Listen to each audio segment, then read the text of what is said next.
முதலமைச்சருக்கு ஆங்கிலம் தெரியாது, பாக்ஸ்கான்காரங்களுக்கு தமிழ் தெரியாது, அந்த ரூம்ல உட்கார்ந்து என்ன பேசினான்னு உங்களுக்கும் தெரியாது, எனக்கும் தெரியாது.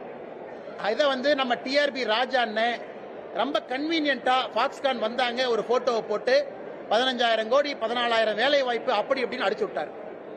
பாக்ஸ்கான்காரன் அவன் பல பிரச்சனை அவனுக்கு இருக்கு. ஏன்னா ஆந்திரால இருந்து போன் பண்ணுவாங்க, மகாராஷ்டிரால இருந்து கூப்பிடுவாங்க, ஒரிசால இருந்து கூப்பிடுவாங்க.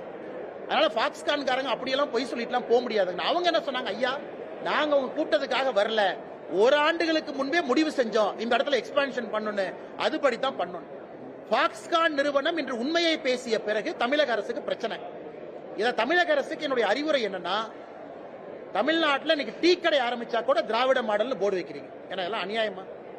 அங்க பாத்தீங்கன்னா ஆந்திர பிரதேசல அண்ணன் சந்திரபாபு நாயுடு $15 பில்லியன் 15 பில்லியன் விசாகப்பட்டினத்துல கூகுள கொண்டு வந்து ஏஐ டேட்டா சென்டர் சத்தமே இல்லாம இறக்கிட்டார். 15 பில்லியன் எங்க? ஏன்னா 2 சோப் டப்பா தயாரிக்கிறது எங்க?